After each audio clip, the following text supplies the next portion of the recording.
News 18 বাংলার campaign দূষণ বিরোধী। দূষণের জেরবার এই মুহূর্তে কলকাতা এবং দিল্লির থেকেও মাঝে মধ্যে ছাপিয়ে যাচ্ছে। বিভিন্ন কারণ আছে তার, আমরা সেই কারণগুলো নিয়ে বিশ্লেষণ করব এবং তাছাড়াও এই কারণগুলির প্রেক্ষিতে যেভাবে দূষণ ছড়াচ্ছে তাতে আমাদের শরীর, শহরের শরীর কতটা খারাপ হতে পারে, কি প্রিকশন সচেতনতা নেবেন, কিভাবে তৈরি থাকবেন সে নিয়েও আমরা আলোচনা করব, কারণ দূষণটা একটা মাত্রা ছাড়া বিষয় হয়ে যাচ্ছে। আমাদের সঙ্গে রয়েছেন এই মুহূর্তে টক্সিকোলজিস্ট ডক্টর রাজলক্ষ্মী বসু, আমাদের সঙ্গে রয়েছেন পরিবেশ প্রযুক্তিবিদ সোমেন্দ্র মোহন ঘোষ, আমাদের সঙ্গে রয়েছেন চিকিৎসক সৌম্যদীপ চক্রবর্তী। আপনাদের তিনজনকেই জানাই স্বাগত। একবার দেখে নেওয়া যাক আজকে সকালে কত মাত্রায় ছিল এই দূষণ। যেখানে 60 থাকা উচিত সেখানে দিল্লিতে ছিল, এবং কলকাতায় কত ছিল দেখুন। দিল্লিতে ছিল 308, ভেরি পুয়ার যাকে বলা হচ্ছে, অর্থাৎ খুবই খারাপ। কিন্তু কলকাতায় যেটা দেখানো হচ্ছে সকাল 10টায় তা 408, সেটাকে বলা হচ্ছে এই এয়ার কোয়ালিটি ইন্ডেক্সের শব্দে সিভিয়ার, অর্থাৎ মারাত্মক মারাত্মক বলা হচ্ছে। কলকাতা 408 সকাল 10টায়, দিল্লি 308। আর এই মুহূর্তে আমরা আপনাদেরকে সোমেন্দ্র মোহন ঘোষকে জিজ্ঞেস করব সন্ধ্যে 7টায় কি ছিল পরিস্থিতি। এই মুহূর্তে আমরা যেটা দেখতে পাচ্ছি রবীন্দ্র ভারতী ইউনিভার্সিটিতে ওটা হচ্ছে 423 মাইক্রোগ্রাম পার কিউবিক মিটার। আর যেটা আমাদের গ্রিন জোন ফুসফুস কলকাতা ভিক্টোরিয়া, সেখানে হচ্ছে 403। আর আমরা যদি কম্পেয়ার করি দিল্লির সাথে, দিল্লি কমেছে সকালের থেকে, দিল্লিতে এখন এই মুহূর্তে হচ্ছে 241। মানে দেখা যাচ্ছে কলকাতা এই মুহূর্তে দিল্লির ঠিক ডবল। ঠিক, এবং কলকাতায় যেটা থাকা উচিত তার থেকে কত গুণ বেশি, যা থাকা উচিত তার থেকে অন্তত প্রায় 20% বেশি আছে, 20% বেশি, 20% বেশি। 423 হচ্ছে রবীন্দ্র ভারতীতে, ভিক্টোরিয়ায় হচ্ছে 403, সকালে ছিল 408। যদি আপনি বলেন যে কত থাকা উচিত মাত্রা ছাড়া কতটা, যেটা পারমিসিবল লিমিট সেটা হচ্ছে 60 মাইক্রোগ্রাম, তার মানে তার 7 গুণ বেশি আছে, 7 গুণ বেশি দূষণ, অর্থাৎ ধূলিকণার মাত্রা এই মুহূর্তে বাতাসে। আর ধাপার পরিস্থিতি আরো খারাপ। ধাপায় প্লাস্টিক পুড়ছে, জঞ্জাল পুড়ছে, এবং সেই পোড়ানোয় মাত্রা ছাড়া বাইপাসের দূষণ। সেই সংলগ্ন যে আবাসনগুলো তারা গৃহবন্দী এক প্রকার। দেখুন, বাড়ছে শহর, বাড়ছে যানবাহনের ভিড়, আকাশের দিকে হাত বাড়াতে চাইছে নিত্য নতুন হাইরাইজ বিল্ডিং। লাগামহীন নগরায়নের জেরে শ্বাস নেওয়াই দায় কলকাতার। শীতের শহরে বায়ু দূষণের মাত্রা তুলনামূলক এমনিতেই বেশি। গোদের ওপর বিস্ফোরা এখন ধাপার দূষণ। ধাপায় জঞ্জাল পোড়ানোর ধোঁয়ায় অতিষ্ঠ বাইপাস সংলগ্ন সিলভার স্প্রিং, রুচিরার মতো আবাসনের বাসিন্দারা। বিষাক্ত ধোঁয়ায় শ্বাসকষ্টের সমস্যায় ভুগছেন প্রবীণরা, সমস্যায় পড়তে হচ্ছে শিশুদেরও। এই পরিস্থিতিতে দূষণের প্রতিবাদে অভিনব পন্থা নিয়েছে সিলভার স্প্রিং কর্তৃপক্ষ। বহুতল থেকে ঝোলানো হয়েছে বিশাল ব্যানার। আমাকে ডাক্তার অপূর্ব, উনি ক্যান্সারের ডাক্তার, আমি ডক্টরের কাছে গেছি। আমাকে ডক্টর বলেছে কি আপনার তো এই যে অসুবিধা হচ্ছে, তো ওর পলিউশনের ব্যাপারে তো আমি কিছু করতে পারবো না, আমি অ্যাডভাইস দিতে পারবো। তখন উনি এখান থেকে একটু দূরে চলে যাচ্ছেন, এই ডিসিশন উনি নিয়েছেন। মানুষ আছেন যাদের বয়স 60-এর ওপরে, এবং তাদের মধ্যে অনেকেই শ্বাসকষ্টে ভুগছেন। তার সাথে এই ধরনের পলিউশনের একটা হাঙ্গামা এসে যাওয়াতে তারা এত আতঙ্কিত হয়ে পড়েছেন যে তারা বেরোতেই চাইছেন না। যদিও পরিবেশবিদরা জানাচ্ছেন গৃহবন্দী হয়েও বাঁচা যাবে না দূষণের হাত থেকে। ন্যাশনাল এনভায়রনমেন্ট রিসার্চ ইনস্টিটিউট তাদের সাম্প্রতিক সমীক্ষায় জানিয়েছে কলকাতায় শ্যামবাজার, ধর্মতলা, রুবি মোড়, মেট্রোপলিটন এলাকায় দূষণের মাত্রা সহনশীলতার থেকে বেশ কয়েক গুণ বেশি। বাতাসে ভাসমান অতিসূক্ষ্ম ধূলিকণার পরিমাণ বেশি থাকায় শ্বাসকষ্ট সহ অন্যান্য শারীরিক সমস্যাও বাড়ছে শহরবাসীর। এই পরিস্থিতিতে ধাপার দূষণ মোকাবিলায় দ্রুত পদক্ষেপের আশ্বাস দিয়েছে প্রশাসন। নিউজ 18 বাংলা। আমি রাজলক্ষ্মীকে জিজ্ঞেস করব যে এত চিন্তার কেন বিষয়টা। ধাপায় যে বিষয়গুলি পুড়ছে, প্লাস্টিক থেকে আরম্ভ করে জঞ্জাল, ইলেকট্রনিক ওয়েস্ট, সেইগুলো থেকে আমাদের শরীরে কতটা ক্ষতি করতে পারে? পুরোটাই ক্ষতি করতে পারে, এর কোনো উপকারের দিক নেই। এটা হচ্ছে এক কথায় উত্তর। সত্যি কথা বলতে প্লাস্টিক, এবার বলছি কোন প্লাস্টিক মানে পোড়াচ্ছে।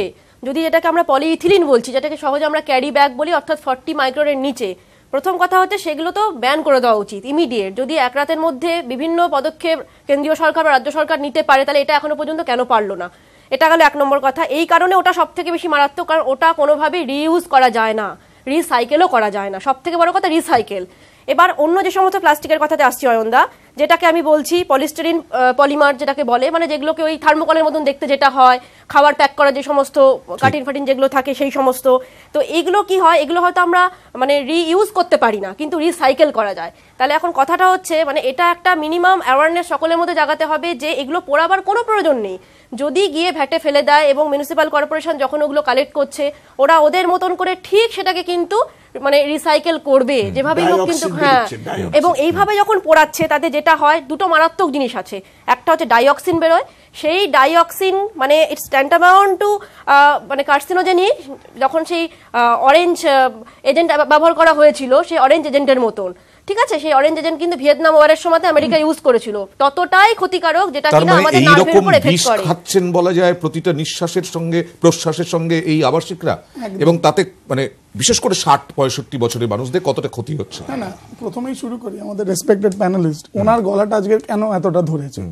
The reason is pollution. মানে সোমেন্দ্র মোহন বাবু একদম আমার PM10 যাচ্ছে, আর PM 2.5 লাংসে যাচ্ছে। এখন তো PM1 যেটা একদম মাইক্রো, যেটা ফাইন একদম পার্টিকেল ম্যাটার, ওটা আমাদের আরবিসি মানে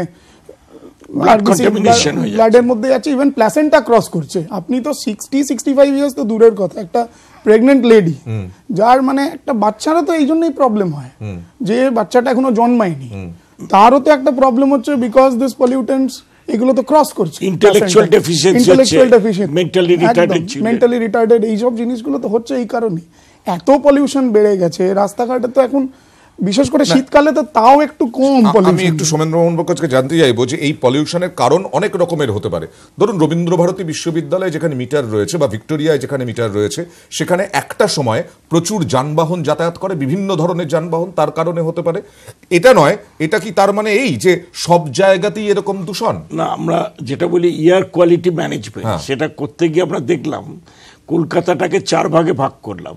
একটা হচ্ছে ইস্টার্ন সাইডে যেমন ধাপায় পুড়ছে জঞ্জাল, সেরকম ইস্টার্ন সাইডে অনেকগুলো কংক্রিটের কনস্ট্রাকশন চলছে। আবার যদি নর্দার্ন সাইডে যান, সেখানে নোয়াপাড়া বেলঘরিয়া জঞ্জাল পুড়ছে, প্লাস বিটি রোড ধরে পুরনো লরি যাতায়াত। আবার যদি কিছুদিন আগে সরকার কিন্তু বন্ধ করার চেষ্টা করছে। আবার যদি ওয়েস্টার্ন সাইডে যান, মানে গঙ্গার দিকে, ওখানে যে জলযানগুলো চলছে সেগুলো কাটা তেলে চলছে, এটা সরকার চোখ বুঝে আছে। মানে ডিজেলের পরিবর্তে ওখানে কেরোসিন দিয়ে অ্যাডাল্টারেটেড ফুয়েলে ওই স্টিমার লঞ্চ এগুলো চলছে। প্লাস ওগুলো যারা মাছ ধরতে যায় সমুদ্রে, তারা এমন একটা নতুন ধরনের জিনিস বেরিয়েছে, একটা তেল ছড়িয়ে দেয়, বিষ তেল। এটা আমরা দেখিয়েছি, ত্রিবেণী থেকে বহরমপুর পর্যন্ত বিষ তেল ছড়িয়ে দেয় এবং তাতে মাছগুলো অজ্ঞান হয়ে যায়, সেই মাছ আস্তে আস্তে ধরা পড়ে। আমরাই দেখিয়েছি। তারা যে 10-12 দিনের ট্রিপে যায়, তাদের যে রান্না বান্না হচ্ছে, যে তেল হচ্ছে, সেগুলো জলে ভাসিয়ে দিচ্ছে। আর একটা আমরা দেখছি দক্ষিণ দিকে, যেখানে সাগর মেলা হচ্ছে, সেখানে আমতলা, ডায়মন্ড হারবার, কাকদ্বীপ, এই সমস্ত জায়গায় ভুটভুটি চলে, আর ভ্যানও চলে। ভ্যানগুলো হচ্ছে চায়না থেকে যে মোটর নিয়ে আসে, সেগুলো কাটা তেলে চালানো হয়। তো সব মিলিয়ে উত্তর, দক্ষিণ, পূব, পশ্চিম সব মিলিয়ে একটা গ্যাস চেম্বার তৈরি হয়ে গেছে কলকাতা। এইখানে একটা বিষয় কি, এই যে যেটার কথা বললাম, ডাইঅক্সিনের কথাই বলি, বা পলিস্টারিন পলিমার্স যেগুলো পোড়ালে পরে যে স্টেরিন গ্যাসটা বেরোয়, সাংঘাতিক ক্ষতিকারক, মানে ডাইরেক্টলি এফেক্ট করছে কিন্তু আমার সেন্ট্রাল নার্ভাস সিস্টেমের উপরে। তাহলে এখন আমি যদি বলি ঠিক আছে, শীতকালটাতে অনেক বেশি পলিউটেড, বর্ষাকালে কি তাহলে হচ্ছে না? বর্ষাকালে আবার কি হচ্ছে, এই যে যেটা প্রেসিপিটেট হয়ে থাকছে মাটির মধ্যে, সেটা কিন্তু গিয়ে মিশছে কোনো না কোনো মানে ওয়াটার বডি, সেটা কিন্তু ওয়াটার বডি থেকে মিশছে। সেটা কিন্তু আবার এই যে পলিঅ্যারোমেটিক হাইড্রোকার্বন বা এত যে একটা বিশাল বড় লিস্ট, ঠিক আছে, মানে বিভিন্ন টক্সিকের, সেগুলো কিন্তু মাছ বা অন্য জলজ প্রাণীরা খাচ্ছে। ওয়াটার বডির সঙ্গে মিশছে মানে শুধু গঙ্গায় মিশছে এরকমটা নয়, আমাদের যে পানীয় জল, আমরা যে বোরওয়েল যেটা করছি, সেখানেও তো মিশছে। তাহলে জলের থেকেও তো আমার রোগ হতে পারে, জলের থেকে এবং ধোঁয়ার থেকে, সব জিনিস। আর ইন্টারনাল পলিউশন, যেটাকে মানে ইনডোর পলিউশন যেটা বলে, সেটা তো প্রচুর বেড়ে যাচ্ছে আজকাল। আমি একটা কথা বলি, আমি বলি কোন চিকিৎসকের চেম্বারে কি এখন শ্বাসকষ্ট এবং পেট খারাপ এই দুটোর কি বেশি রোগী? 110%। আমি একদম ফ্র্যাঙ্ক বলছি, সেটা হচ্ছে এই সিলভার স্প্রিং এর কথাটা যেহেতু উঠেছে, সিলভার স্প্রিং এ এখন প্রত্যেকটা টাওয়ারে আমার মোটামুটি পেশেন্টস আছে। আমি ওখানে এখন যাচ্ছি, বিলিভ মি, প্রত্যেকটা টাওয়ারে বয়স্ক মহিলারা, বিশেষ করে মহিলা পুরুষ সবাই, যাদের এমনি নর্মালি অ্যাসমা আছে, এভরিওয়ান ইজ সাফারিং। আমি আসবো যে এটার আসলে সবটাই তো নেতিবাচক নয়, ইতিবাচক কিছু দিক আছে, এবং গঙ্গাও যেমন দূষিত হচ্ছে, সেই দূষণ থেকে কিভাবে আমরা সাধারণ মানুষ কিভাবে সতর্ক থাকতে পারি, সচেতন থাকতে পারি, এবং প্রশাসনের জায়গা কোনটা। যে হারে বাড়ছে দূষণ কলকাতা শহরে, যে মাত্রা ছাড়া হচ্ছে দূষণ, সেই দূষণের প্রভাব পড়ছে। আমরা কিছুক্ষণ আগে আলোচনা করছিলাম যে জলে, অর্থাৎ মাটির নিচের জল শুধু নয়, গঙ্গার জলেও, তাই গঙ্গার চোখেই এখন জল। দেখুন,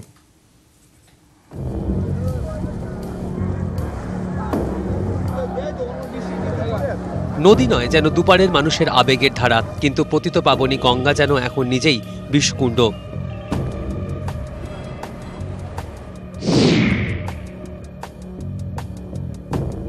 কলকাতা শহরের দূষণের বিষই মিশছে গঙ্গায়। গঙ্গাসাগর মেলা উপলক্ষে বহু মানুষের সমাগম, তাই এখন কুড়ে কুড়ে খাচ্ছে কলকাতার ফুসফুস।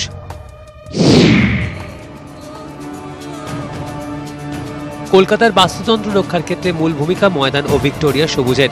শনিবার রাত থেকে সেখানে দূষণের মাত্রা ভয়াবহ। শনিবার রাত 9টা ভিক্টোরিয়া মেমোরিয়াল অঞ্চলে বাতাসের ধূলিকণা ঘনমিটারে 403 mg। রবিবার সকাল 6টা ভিক্টোরিয়া মেমোরিয়াল অঞ্চলে বাতাসের ধূলিকণা ঘনমিটারে 386 mg। রবিবার বেলা 12টা ভিক্টোরিয়া মেমোরিয়াল অঞ্চলে বাতাসের ধূলিকণা ঘনমিটারে 368 mg। যে সমস্ত গাড়ি 15 বছরের বেশি পুরনো এবং এই সমস্ত গাড়ি থেকে যেভাবে ডিজেলের ধোঁয়া নিঃসরণ হচ্ছে, তা এই বিষ বাতাস ভরিয়ে তুলছে। যারা বাবুঘাটে গঙ্গাসাগরের জন্য ক্যাম্প করে রয়েছেন, তারা গাছের গুড়ি থেকে শুরু করে এমন কিছু জিনিস পোড়াচ্ছেন, তাতেও দূষণের মাত্রা বৃদ্ধি পেতে শুরু করেছে। গঙ্গাসাগর মেলা উপলক্ষে প্রচুর পুরনো ডিজেল গাড়ি শহরে ঢোকায় দূষণ বেড়েছে। বাবুঘাটে পুণ্যার্থীদের জ্বালানো ধুনি থেকে মাত্রাতিরিক্ত দূষণ ছড়াচ্ছে। ডিজেলে চলা জলযানগুলো থেকেও দূষণ বাড়ছে। শহরের সেই বিষই নানাভাবে মিশছে গঙ্গার জলে। নষ্ট হচ্ছে গঙ্গার জলের বাস্তুতন্ত্র। Rameshwar Ghat or in Kolkata, that is not the Ganga Jal. This is the Jal of the city, the sewage water. গঙ্গার জল সাফসুত্র করতে ঢাকঢোল পিটিয়ে শুরু হয়েছিল 20,000 কোটি টাকার নমামি গঙ্গা প্রকল্প, কিন্তু তাতে বিপুল টাকা জলে গিয়েছে বলে অভিযোগ করছেন বিশেষজ্ঞরা। Narendra Modi ji, not PM. That time he is saying, I am the son of Ganga and Ganga call me. He not doing nothing for Ganga. He just distributing the fund, government fund to the corrupt people.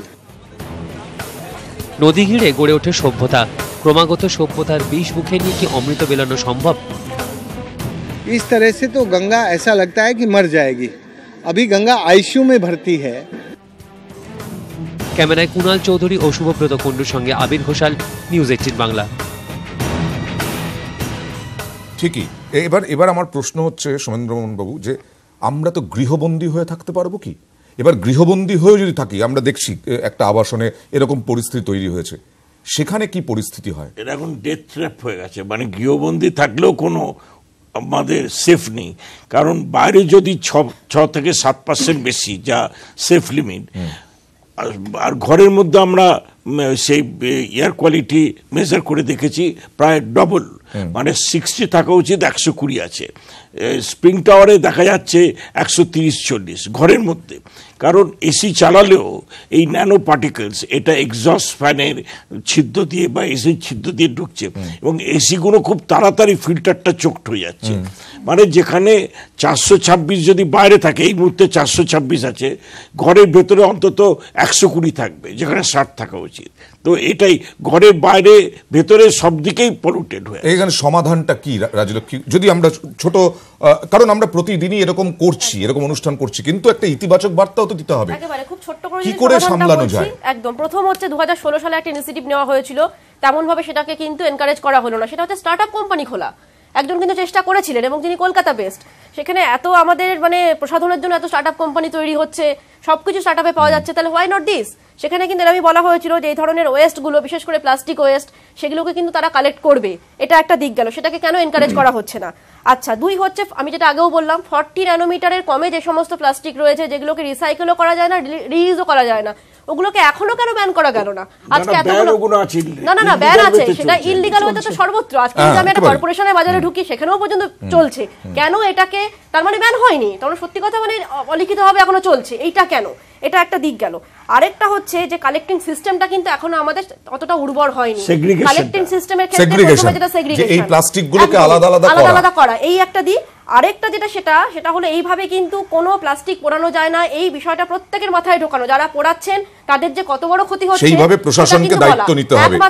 এবং আমরা এই দূষণ যত বাড়ছে, আমরা ঘরে ঘরে কিন্তু প্রায় বলি আমার একটু অতিরিক্ত ঠান্ডা লাগছে, আমার একটু বারবার পেট খারাপ হচ্ছে, বারবার শ্বাসকষ্টের ঘটনা ঘটছে, বারবার সর্দি লাগার ঘটনা ঘটছে। এটা কি সত্যি? একদম সত্যি। মানে আগে আমার যদি বছরে একবার হতো, এখন কি বছরে 4 বার? একদম। আর সেটাকে আমরা নর্মাল বলছি, 4 বার আপনার হবেই, এরকম হয়ে গেছে এখন। এখন আমরা যদি 4 বার বেলায়, এখন তো বলছি আমরা 4 বার হচ্ছে, অ্যান্টিবায়োটিক খাওয়ার দরকার নেই, কারণ এটা নিয়ে নিয়েছে সোসাইটি, এরকম ভাবে নিয়ে নিয়েছে, কারণ এতটাই পলিউটেড হয়ে গেছে জিনিসটা কি 4 বার মানে একটা ডাস্ট অ্যালার্জি হতে হবেই, এরকম হয়ে গেছে। আর এখন আমি যেটা দেখছি, একদম আগেও তো সর্দি কাশি হলে নাক থেকে জল পড়তো, নাক জ্বালা করতো, এখনো হয়, কিন্তু এখন ফ্রিকোয়েন্সিটাও বেড়েছে, ডিউরেশনটাও বেড়েছে। আমি যে আগে আমার 5 দিন ওষুধ দিলে কাজ হয়ে যেত, এখন একদম ইনভেরিয়েবলি 10 দিন ওষুধ দিতে হচ্ছে। এবার সেই ওষুধেরও তো সাইড এফেক্ট আছেই, কিন্তু এবার ওই সেম ওষুধ দিতে দিতে রেজিস্ট্যান্সও ডেভেলপ হচ্ছে, প্রচুর ক্ষতি হচ্ছে। সৌমেন্দ্রবাবু, আমি বলবো যে আমাদের এখানে আপনি বলেছিলেন 10,000 ওই রান্নার উনুন দিয়ে দোকান চলছে, 15 বছরের গাড়ি বন্ধ করার চেষ্টা করছে রাজ্য সরকার, সমাধানটা কি? তার আগে একটা বলি, ইউকেতে 2009 সালে, এটা 2019, 10 বছর আগে দেখলো যে কোথায় কোথায় বয়স্ক লোকরা আছে, তাদের কি অসুখ হচ্ছে, সেই অনুযায়ী ওরা কিন্তু এয়ার কোয়ালিটি ইন্ডেক্স মেশিন বসানো। কিন্তু আমাদের কলকাতা এখন 2টো মেশিন, সেটা তো গোটা দেশেই বোধহয় নেই এরকম না আমাদের দেশে। হ্যাঁ, দিল্লিতে যেমন আছে 19-20টা মেশিন, আমাদের খালি 2টো মেশিন। তো আমরা জানতেই পারছি না কোথায় কি পলিউশন লেভেল। মেশিন কেনা প্রয়োজন, আর মেশিন লাগানো দরকার। আর একটা হচ্ছে যে কলকাতায় যে 10,000 ইটারি আছে, আর ক্লথ প্রেস করে, ইস্ত্রি করে, ওরকম প্রায় 2,000 আছে। তারাও তো করে কমে খাচ্ছে, আমরাও তো তাদের কাছে। এবার আমরা যেটা করতে পারি, আমরা যদি সেটাকে গ্যাসে বা হট প্লেটে, ইস্ত্রিটা হট প্লেটে করে নিল ইলেকট্রিকে। আসল কিন্তু 15 বছরের পুরনো গাড়ি, 15 বছরের পুরনো গাড়ি তো সব থেকে মেজর। মানে ডিজেলের পরিবর্তে যদি আমি সিএনজি আনতে না পারি, তাহলে ডিজেলটাকে অন্তত 15 বছরের জায়গায় 10 বছর করতে হবে, কারণ সিএনজি নেই। সিএনজি এলে তাহলে পলিউশনটা কমতো। এছাড়া হচ্ছে আপনার 10,000 যে রাস্তাঘাটে যে কয়লার উনুন জ্বলছে, তারপর আছে পুরনো লরি ঢুকছে, সেগুলোকে টাকা নিয়ে ছেড়ে দেওয়া হচ্ছে। আর যারা দূষণ পরীক্ষা করছে তাদের উপর একটু নজরদারি দরকার। ঠিক, একদম।